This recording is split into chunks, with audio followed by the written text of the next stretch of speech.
বিরতি থেকে ফিরে আসলাম আবারও নগরে বৈশাখীতে। আমরা এত সুন্দর একটা গান শুনলাম, কি বলবো চমচমে দিয়ে অনেক অনেক অনেক ভালো লাগলো। মানে একদম মনের ভেতর থেকে কিন্তু ভালো লাগাটা তৈরি হয়ে গেল, একটা বৈশাখের একটা আমেজ এবং আনন্দের চলছে এখন যেহেতু। আচ্ছা, আমি শুধু গান কেন, আজ আমাদের নৃত্যশিল্পী আছে, এই যে আমাদের রক্তিম আছে, না তুমি সবার আছো। কাছ থেকে প্রত্যেকের একটা নিজস্বতা নিয়ে তো আমরা থাকবোই। আমি একটা জিনিস একটু জানতে চাইবো, এই বৈশাখের সাথে আমাদের এই পোশাক পরিচ্ছদের যে বিষয়টা, ওইটা নিয়ে আমরা একটু কথা বলি। মানে আমি তোমার কাছে প্রথমে জানতে চাইবো যে চাকমা সম্প্রদায়ের পোশাক পরিচ্ছদের যে বিষয়টা এবং কি কি নামে সেটাকে দর্শকদের জন্য যদি তুমি একটু বলতে। আমাদের একটি ট্রেডিশনাল পোশাক হচ্ছে পিনন খাদি, যেটি এই যে দুই পার্ট, এই যে উপরের পার্ট হচ্ছে তোমার খাদি, নিচের পার্টটা হচ্ছে পিনন। এটা তো আছেই, নিচের অংশটুকুকে বলে পিনন। পিনন পিনন আর খাদি তো আছেই।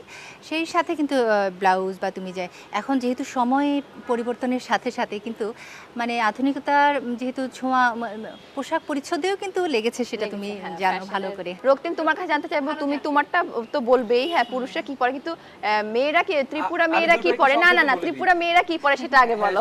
কতটুকু? আমাদের কাছাকাছি প্রায়। উনি নিচে যেটা পরেছেন, পিনন, উপরে যেটা পরেছেন, সে দুটোই সেটার আমাদের। কি নাম?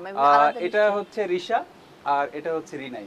এটা হচ্ছে রিনাই। আমাদের ভাষায়। শাড়ি না। জাস্ট কালারে একটু ভেরিয়েশন আছে। পুরুষদের এই ধুতি থাকে আর একটা সেটা আমরা দেখতেই পাচ্ছি, একটা হ্যাঁ, কুর্তা থাকে, কুর্তা থাকে, তারপর মাথায় একটা এরকম পাগড়ি স্কার্ফ থাকে। থাকে, মাথায় পাগড়ি। এটা একটু রাজকীয় ভঙ্গিতে একটা রাজপুত্র রাজপুত্র ব্যাপার রাখা হয়। আচ্ছা, আমরা পোশাক নিয়েও আমাদের পোশাক নিয়েও কথা বললাম।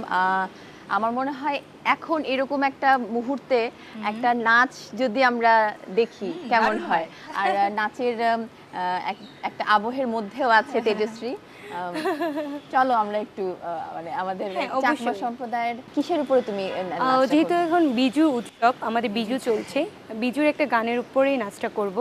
কারণ বিজুতে সবাই অনেক আনন্দ করে, গানের তালে তালে নাচ করে, পরিবেশটাকে মানে সবাই আপন করে নেয়, মন থেকে উজাড় করে সবাই হচ্ছে উপভোগ করে এই জিনিসটাকে বিজু, কারণ বছরে একটাই উৎসব আমাদের। চলো তাহলে আমরা নাচটা নাচ উপভোগ করি। দেখে